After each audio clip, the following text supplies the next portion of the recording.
Hey guys, I'm Nathalia. And I'm Audrey. And you're listening to the Talk Baby to Me podcast, where we discuss everything parenthood. From under the covers to becoming mothers.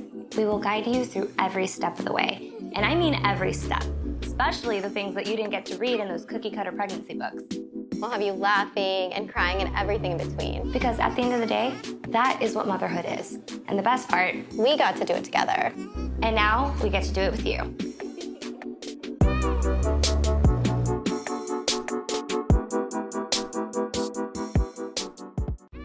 Hey guys, it's Nathalia and Audrey, and you're listening to the Talk Baby to Me podcast. Woohoo! That was what I said last time too. I think we should just.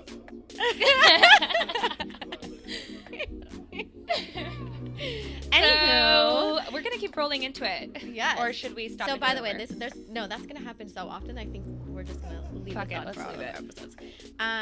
So today we're getting into birth stories. I think we left you guys on a cliffhanger, kind of. Yep. I think we were just getting to the hospital. We were getting to the hospital and we discussed all the fun things about getting to the hospital. Right. And we also were talking about how we had complete opposite stories. And now I'm going to go ahead and get started with it because we left off. One thing. Let me preface. I was wanting to say this to you guys.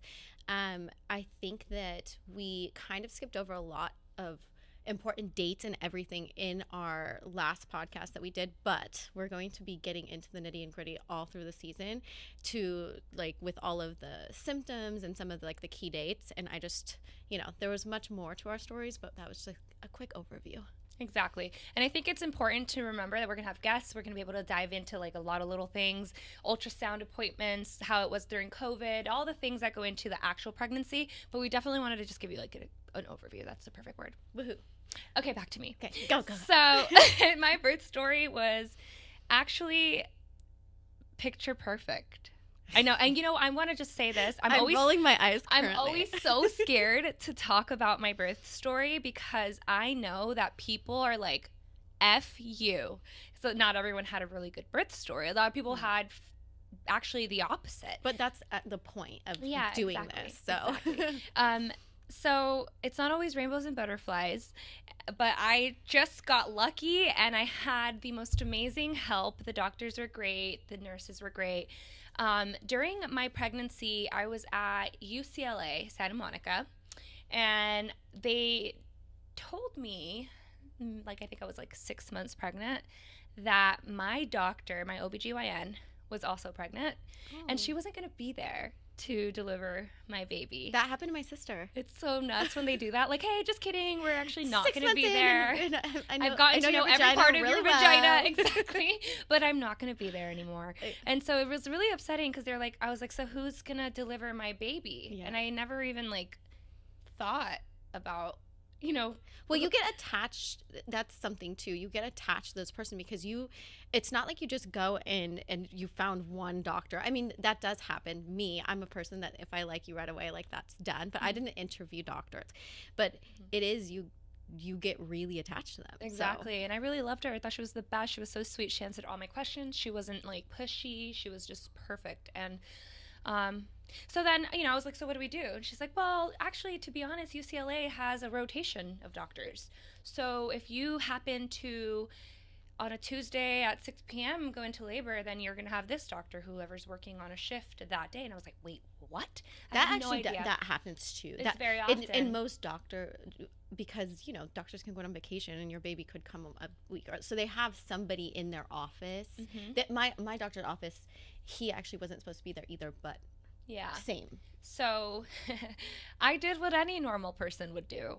I booked an appointment with every single doctor who could possibly be at the hospital when I went into labor, right? That's what you would do. Oh, yeah. I'm crazy. And my fiance was like, are you sure you want to do? I'm like, yes. So the following appointments that I had, I purposely booked different OBGYNs. So I could at least, I knew I wasn't going to go through the entire roster, but I could at least... Oh, amateur hour. Oh, that was me. Time's up. Sorry, guys. I have to set alarms to remind myself to do everything. So that's mom. Let me just make sure that's off. But you keep going. Yeah. So I met up with every one of them that I could, right? I wasn't going to get through the entire roster, but I met up with a few, and a couple of them weren't my cup of tea.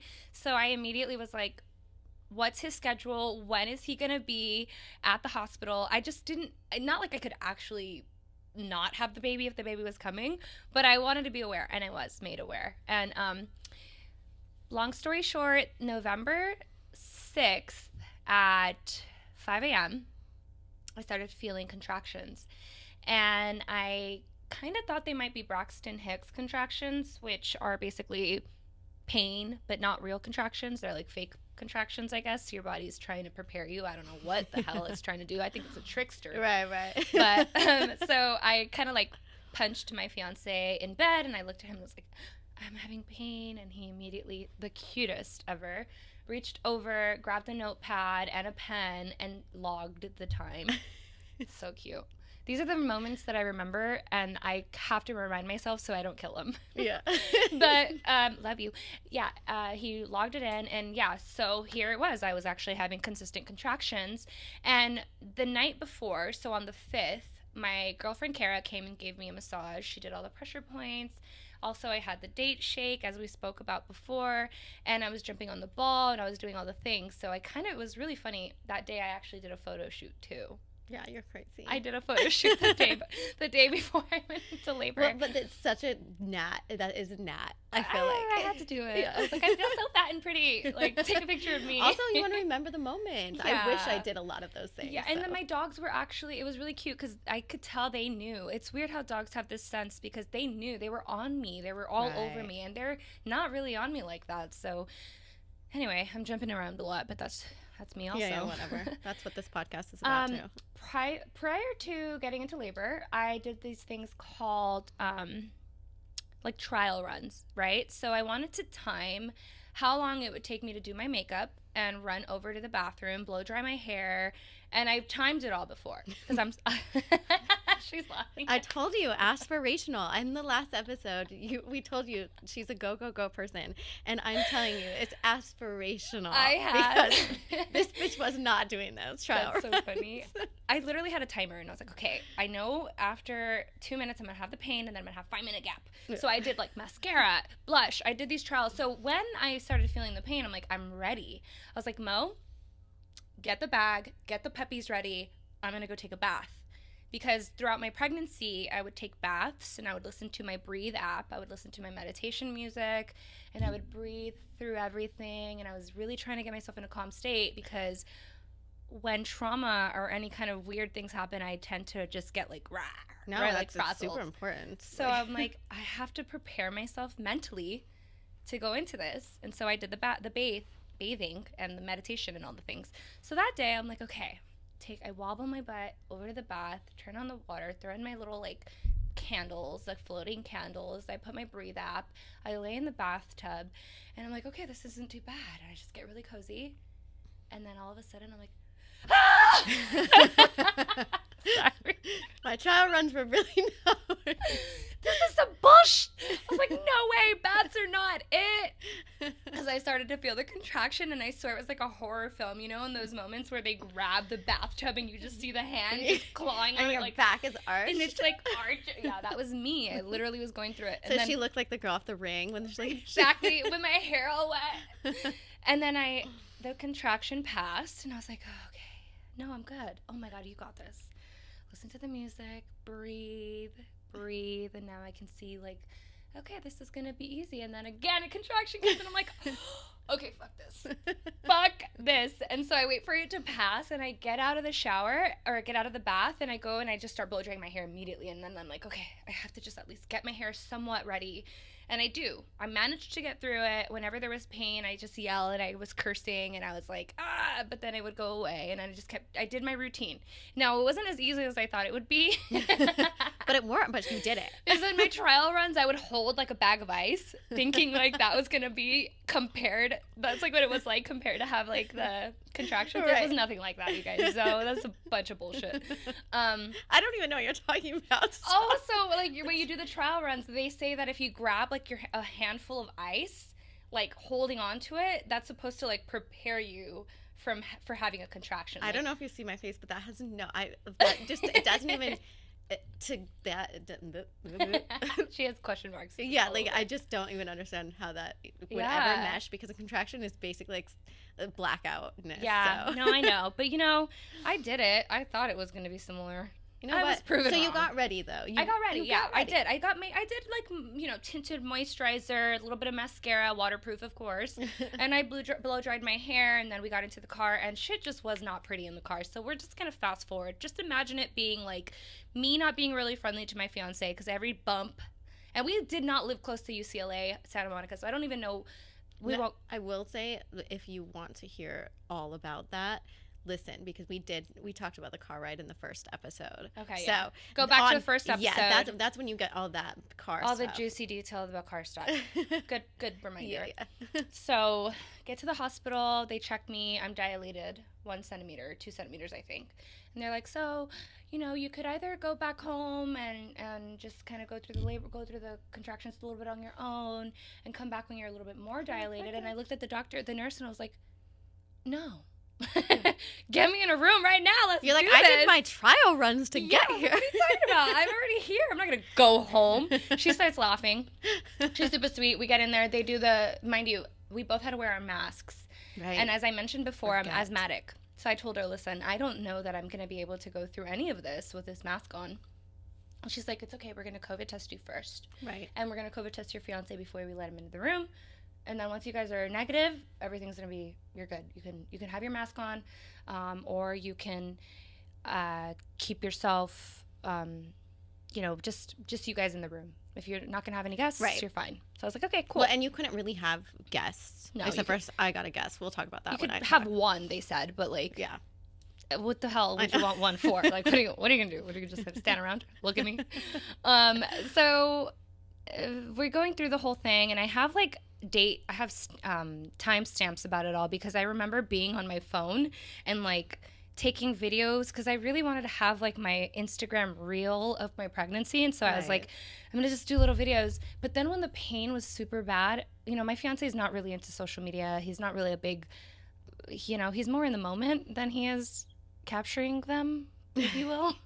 And I get that. Yeah, I'm the opposite. I'm like, oh my God, that's cute. Let's take a video.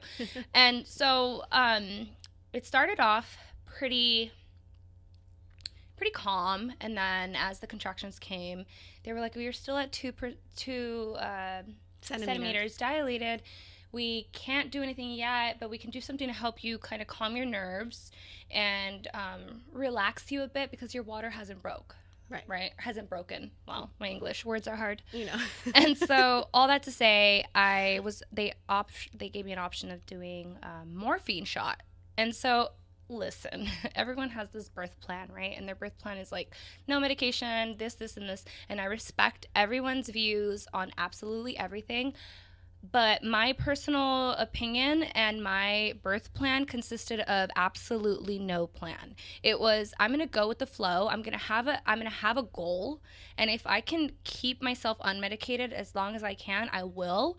If I just wanted to roll with it, and I did not want to stress myself out. I'm a very high anxiety person, so I wanted to just be calm, and I wanted my experience to be like as fluid and as like stress-free as possible. Right. So when they offered me that, and I was in like a really high moment of pain, I still said no. But then when the pain went away and I started to feel really sad that like I was not strong enough to go through it, I started doubting my ability to do it. And then I realized, you know what? I'm not strong, because I know I'm freaking capable. But why wouldn't I take help to just allow me to be a little bit more relaxed? Right. So I got a shot of morphine on my butt. It's fine.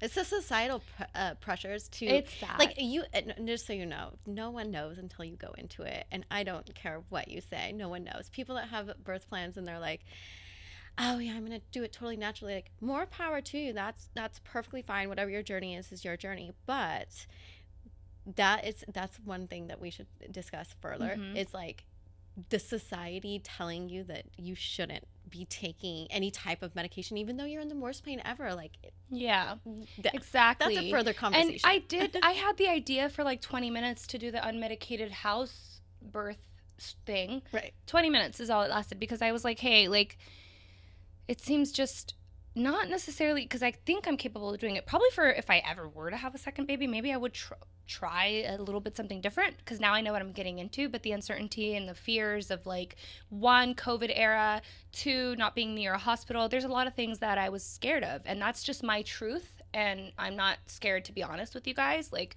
I took the morphine shot and literally 3 minutes later, my water broke. I was so Your relaxed. body relaxed. I was so relaxed. I was able to take a nap through the contractions. I still squeezed the heck out of Mo's hand. And I was like, okay, my water broke. And they were like, yeah, so here's the thing. And now whenever you feel a little bit of pressure, kind of feels like you have to take a poop. Yeah. When you start feeling that pressure, that's when you need to let us know, and the doctor will come in and see how far, dilated you are. I'm like, okay, sounds good. I'll do that. So we're in there. Mo got to watch, like, what was Football. it, like football? There was football on. It was Saturday. Yeah, I know. I remember. Morning. You guys were in a nice ass room. Yeah, we did. We opted in. I was like, "You're buying that room." I don't know what it was, but my fiance is so sweet, you guys. He really did want to make it as perfect as it could be. So he did pay for like this really fancy looking hotel room thing. Yeah. I was like, "I'm coming over watching the game." Just kidding. He watched like 3 games. He said he watched a couple movies and then a football game. I can't remember exactly, but and I was just sleeping through it. So it was like around, I don't know, like maybe 4 o'clock that I started to feel a lot more pain. I kind of want to look just to verify because, I don't know, I want to be accurate. So let me look. But timestamps, baby. I did have timestamps. I'm like, let me just utilize them. I should have probably done the research before jumping on the podcast, but it's okay. So after I got the morphine shot, my water broke, and then the doctor came back in, and she checked me, and I was 4 centimeters dilated. She's like, okay, like, just keep riding the wave. We'll come back in and check on you. And then the morphine wore off, and I was, like, in the most insane pain again, because now the contractions were happening, like, back to back to back. And it almost felt like I was, like, gonna die. So to put it lightly I thought I was gonna die. And so they were like, look, this is the time. If you want to get the epidural, this is the time. But if you think that you can stay still, because you have to stay really, really still. Yeah. If you think you can stay still, we can get an epidural nurse to come in here, and it's gonna take a couple minutes. But if you think that you're gonna be able to do it, this is the time, because once it gets past this moment, we will not be able to do it anymore.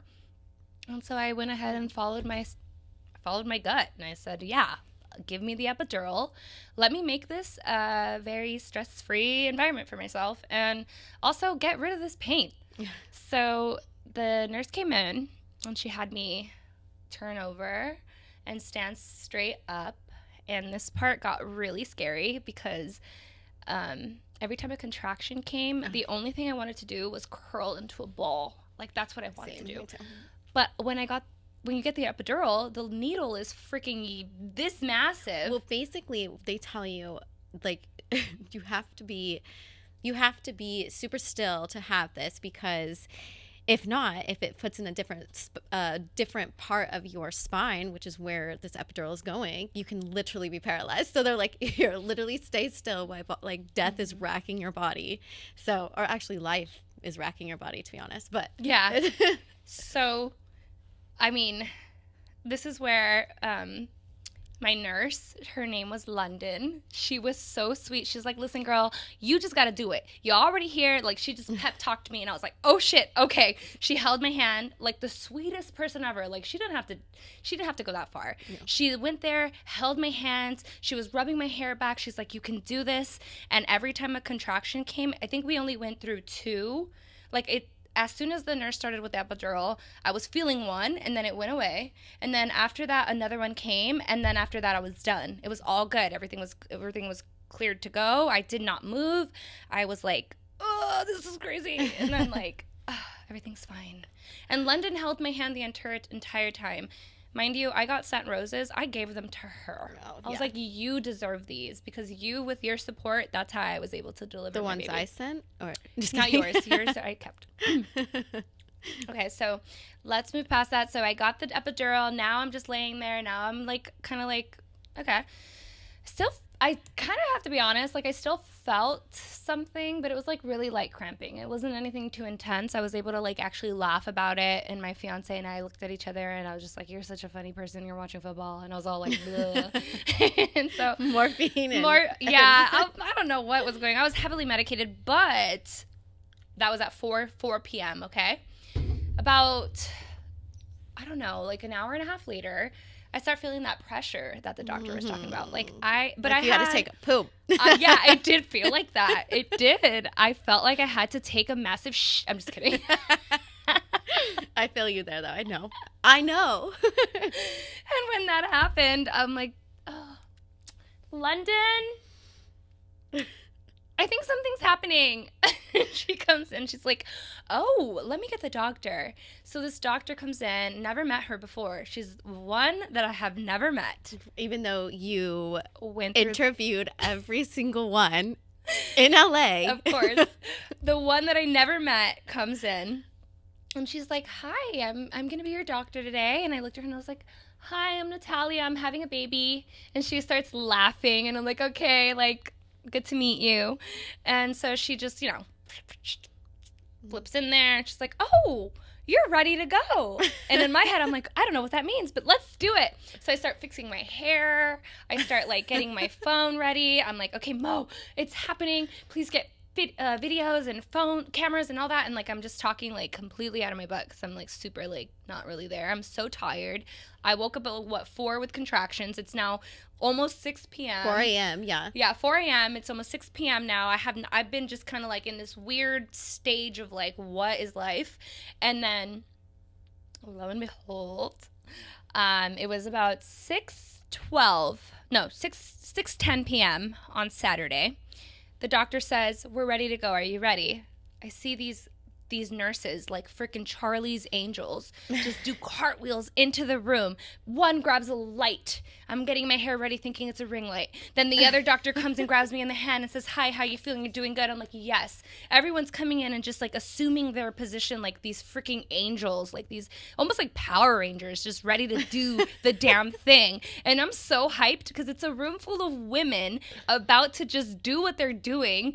And I'm just so proud of like the fact that like they're there, and I'm so excited to be there with them. They were so kind, and I can't even express how almost like cinematically choreographed the whole thing was. They work well together. They do. It was amazing. And so she points the light. She's like, okay, so you're going to hold on to your legs, your inner thighs, just hold on to them. They put the stirrups up, and I'm so confident. Like, I wasn't even shy at all because for a while I was like, am I going to be fucking shy? Like, they're going to be all up in me. Like, whoa, this is so weird. I've never ever, well, we won't get into that, but yeah. It was just really uncomfortable, right? But I didn't even think about it. They were just so powerful, these women.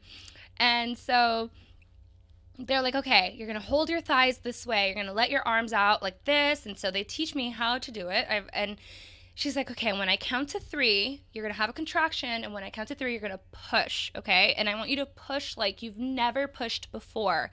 And I looked at her and I was like, okay. She's like, you got that? I'm like, yes. I'm like, Mo, get video. She's like, well, just get pictures. And he's like, okay, I'll get pictures.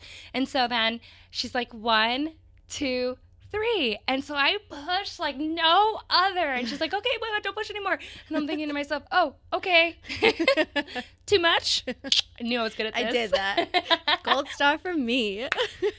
So then she's like, okay, ready? We're going to do another one just like that. Okay, great. So at 6:14, my little angel comes out. That's so quick. And he is in my arms, and he's bonding with me, and he's crying, and oh my God, I'm gonna cry. There are tears in her eyes right now, which is the sweetest thing ever, because that is just a moment that you just will never it won't dull. It will never. This is also over a year and a half after, and I will never forget that moment. Like, Don't make me cry right now. I'm sorry. It's just it's the realness of it. It's like, No, doesn't it's even okay. matter how much I stressed for 9-10 months. It doesn't matter how much I planned. It doesn't matter how much I thought I was going to be prepared. It doesn't matter. None of it mattered except for that moment where he was on my chest and I gave birth to my entire purpose. Yeah, it's much. Shit, I'm crying. I can't talk because I feel like I'm gonna tear up. I'm a crier, so. Yep. Um. There was that moment. Yes, I know. She got the that I had last. Yeah, the that I didn't have when I found out I was pregnant, the that I didn't have throughout like the first trimester, the that I didn't have throughout like the back pain, the fucking everything and breaking, and honestly the the relief that you feel once you birth this child, however it goes down, but once they put it on your chest, they put them on your chest, it's magic. It is magic. There is no other word. And I'm really blessed to say that I had that experience. Thankful for my fiance, thankful for my doctors, thankful for the nurses that are little freaking angels. You go, London. You go. Yeah. I really gotta find her. She's gonna be like, I don't remember you. But I feel like we had a connection. Aww. Anyway, I do want to say that not a lot of people have a great story like that. A lot of people have gone through different experiences, and so I'm really grateful to say that I had that. And what happened afterwards was a completely different story, but we will get into that later.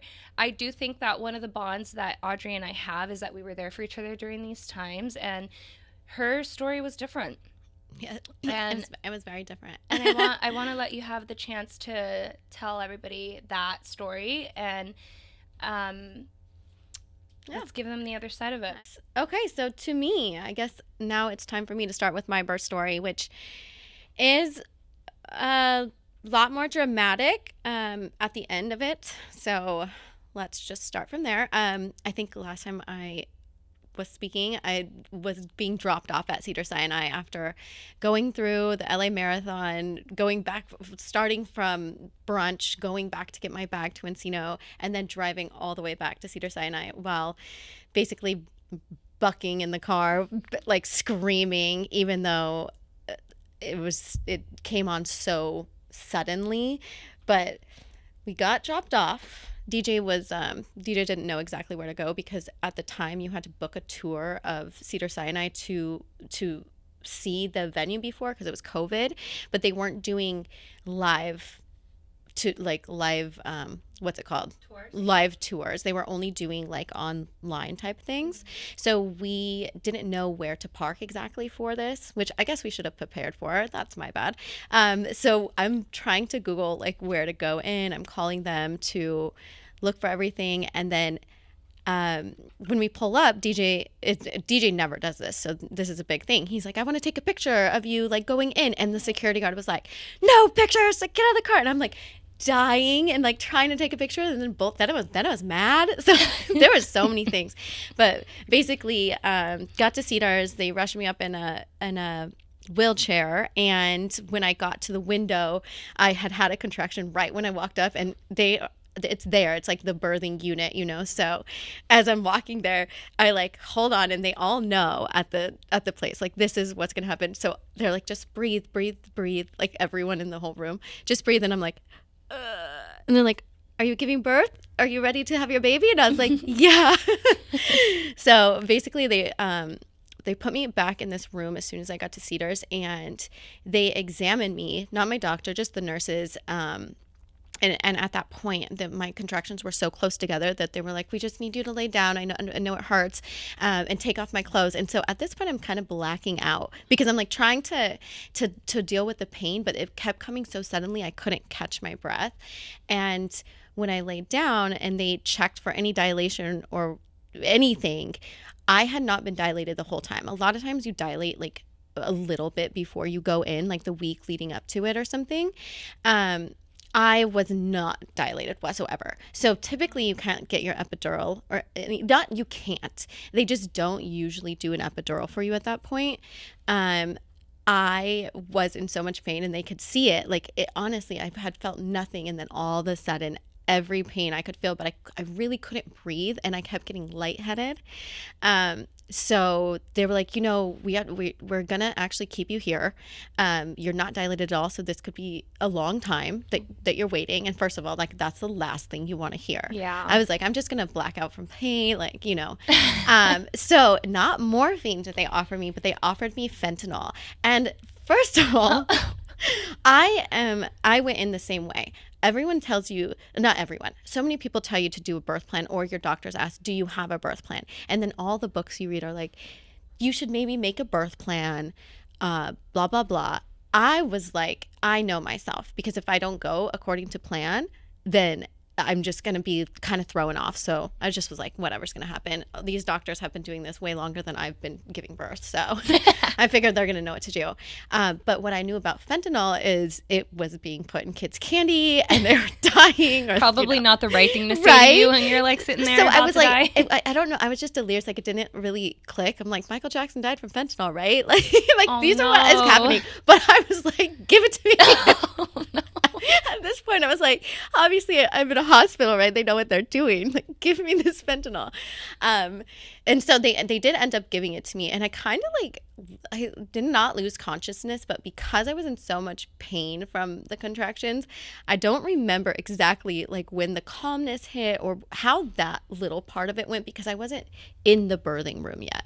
I was just in like a room before they move you Right. to where you give birth. And so I was much calmer, but it was not helping my contractions. So they wanted to get me to an epidural right away.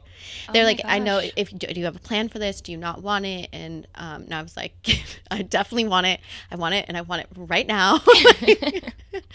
But I was also, they were so nice and so calm, but they were just, I think I didn't realize how much pain it could be. And I have a really high pain tolerance for so many things, I guess. Yeah, this is the girl that was sitting through brunch casually having contractions. But that's why it was so crazy, because I was sitting through brunch having contractions, and then all of a sudden it just went from 0 to 100. So at this point,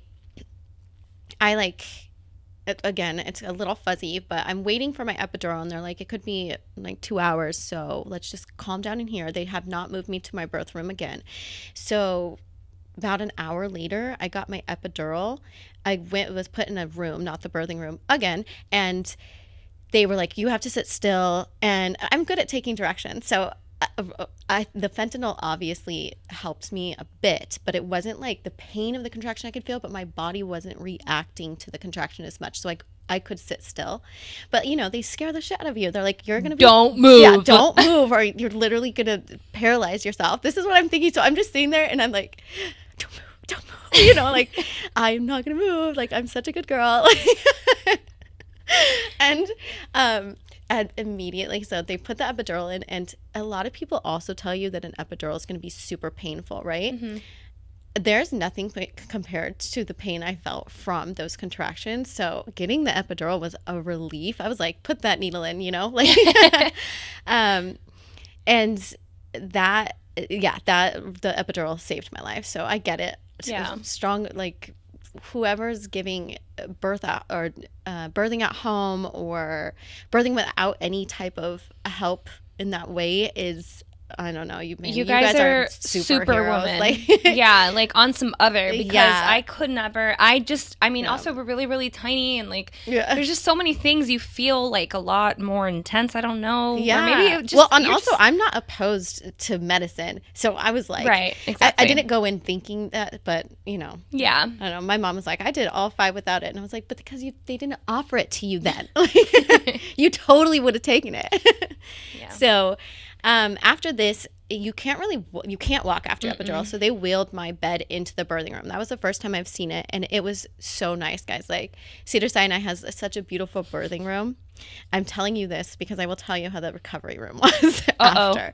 So the birthing room was amazing. I was wheeled in, and it was so I started having contractions about 11 in the morning. I got to the hospital probably around like 1, and I got into the birthing room at like 3. So at 3 o'clock, they're like, don't worry, you're still not dilated. We checked. We're just going to put the catheter in because you cannot walk. If you have to get up, let us know. Somebody's going to have to take you. And they're like, but it's going to be a while. Like, you're looking at probably overnight here. And I was like, man, but at that point I was so relaxed.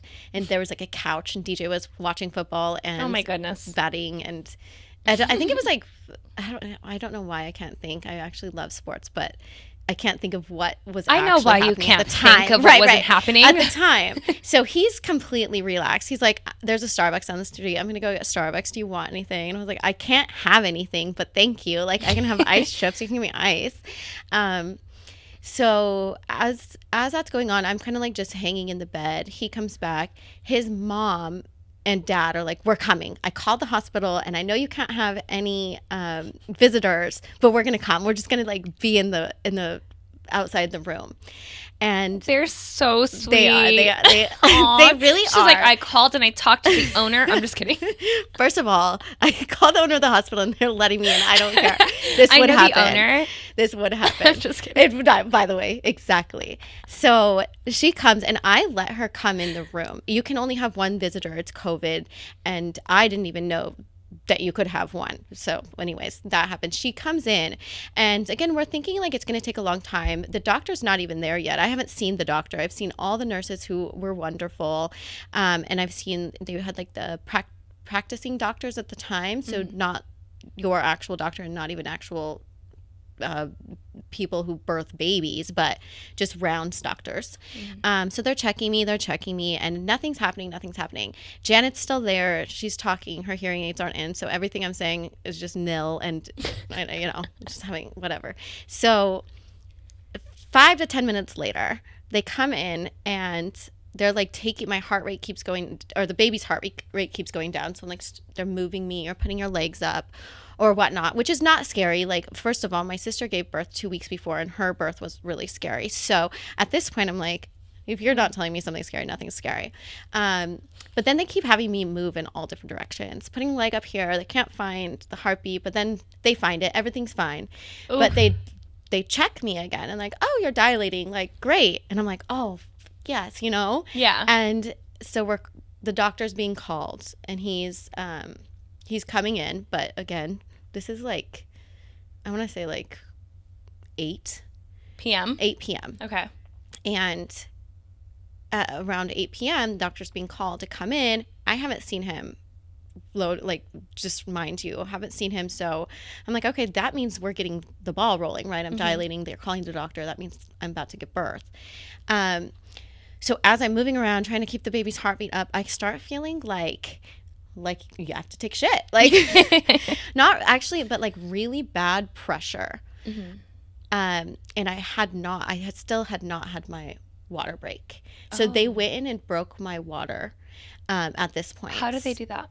They popped it with like I was not down there. I did not see, but they told me they were going to break my water. And they literally I think they just take like a thing and like pop your water. Okay. So when they did, there was meconium in the water that came out, which means basically like your baby has been breathing in meconium, which is not something to be super scared about. It can be worrisome, but my doctors, the doctors around me, the nurses around me were making me feel like, oh, it's perfectly normal. This happens, but you just have to pay attention when the baby comes out. So again, I'm like, okay, fine. They popped my water in left the room thinking, oh, this is fine. You're still going to be a while. Doctor's still not here.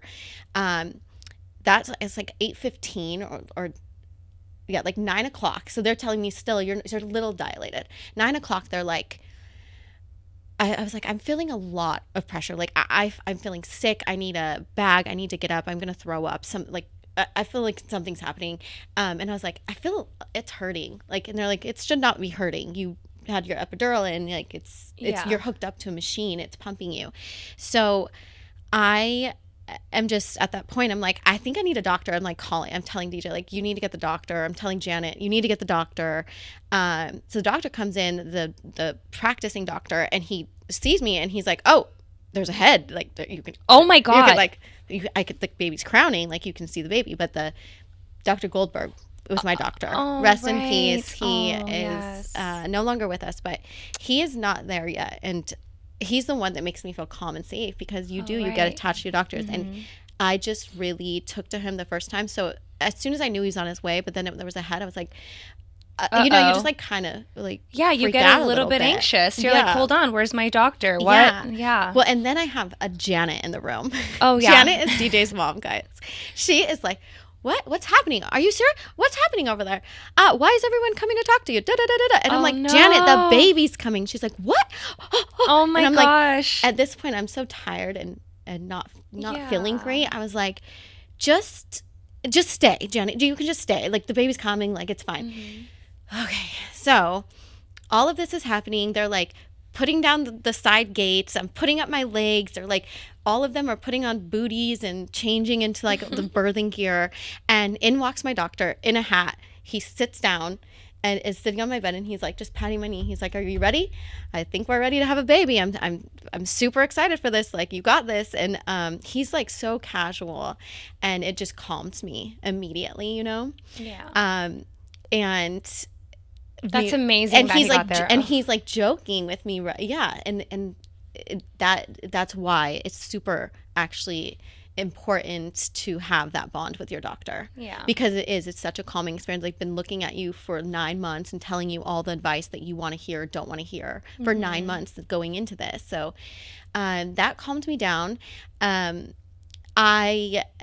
As the baby was crowning, he's like, okay, you're ready to push. Like, let's do some practice pushes. While he goes and gets ready, I'm doing practice pushes with the nurses. And he's like, he comes back in and he's like, okay, we're ready to go. Like, let's push. And this is like 10. And he, as I'm pushing, or as I'm like starting to prepare to push, he's telling me, do you think you can do this before this time? And I was like, give me a time. I'm going to beat it. Like, I'm getting so competitive. Yeah. In true Audrey spirit. Yes. I was like, make this a competition. And honestly, I was very calm, even and DJ was behind me holding my hand and not saying a word. Oh. And at this time, I was telling Janet, please you can video what you want or take video of whatever you want, but please do not get my vagina like after like all this stuff. Like, I don't want to watch that. I'm terrified. Meanwhile, I'm like, get a video of my vagina. I was like, please make sure you get it at the right angle. And this is Janet. Either she didn't hear or she did not care to listen to what I had to say. And she got those. In hindsight now, I'm very thankful for all the videos she got, but I swear to God, my whole birth is on there. So, okay, we get ready to go. Janet is filming in the corner, and she's like not talking for a minute, but then in between pushes, like my first push, they're like, oh, you're ready. Like, you have really strong abdominal muscles. I was like, yes, thank girl. you. I was like, that. thank you. I've been working on those for a while. And I push, and you're like, oh, this is coming much faster.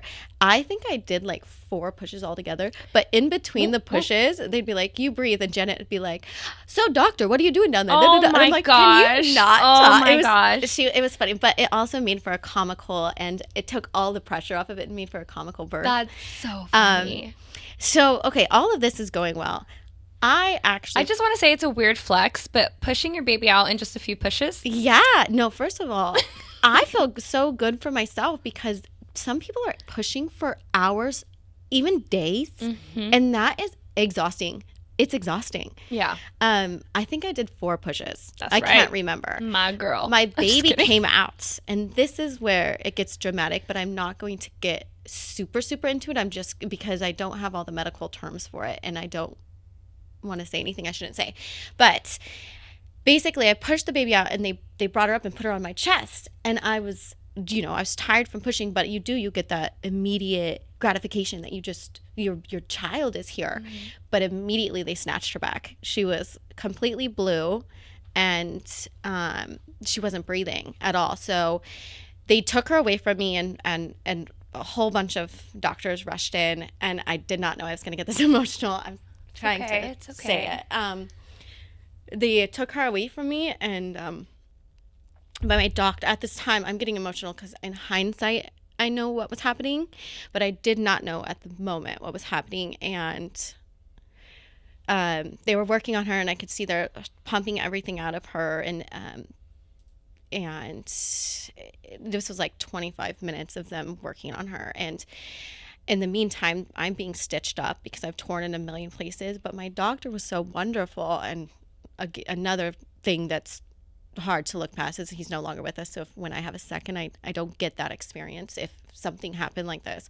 But he was like teaching somebody, as he had a teaching doctor, so he was kind of like telling me what was going on, and he was like, yeah, she's perfectly fine, like the baby's fine, don't worry about it, this happens, like, and he's telling me about myself and what I can do, so it's distracting me, so I'm not too worried. But then they start like resuscitating her, and I didn't see it. Now when I'm looking at the videos that Janet took, she should not have been doing this, and it's actually, this is why I'm not going to say anything about what was happening exactly, because I don't know the medical terms, but she was not supposed to be filming. She filmed everything.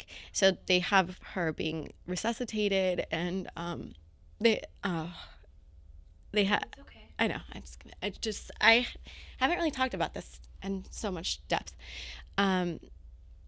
They have her being resuscitated on camera, which I have. And now when I look at those videos, it's just kind of really hard.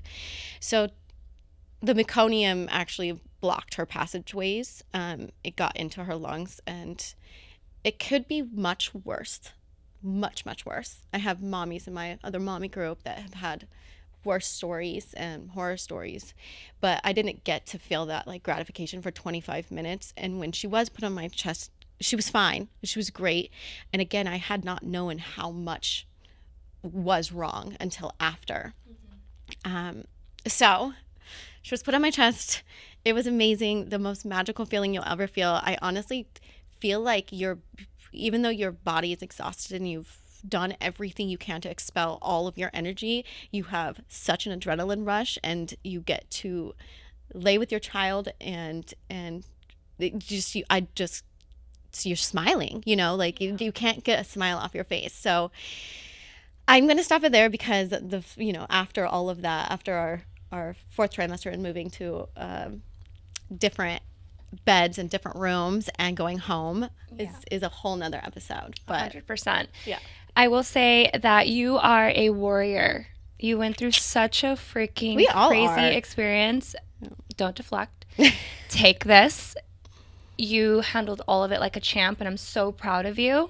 And you have such a beautiful baby girl. And I'm going to be honest, I didn't even know half of that. I knew a little bit, but not in that much detail. And I can't imagine reliving that being easy. So thank you for sharing. You're welcome. Thank you. Of course. And you guys. I'm trying not to cry, guys, if you can't tell. Thank you so much for watching. I'm listening. And again, you guys follow Talk Baby to Me podcast for more. Yeah. And leave us a review. DM us if you guys have any topics, questions, concerns, feedback. We would love it. Yes. And we will see you, Let's not hear high five. you. We'll just like we're going to hug after this. But thanks for listening, you guys. Yeah. Thanks. Have a good one. Bye-bye.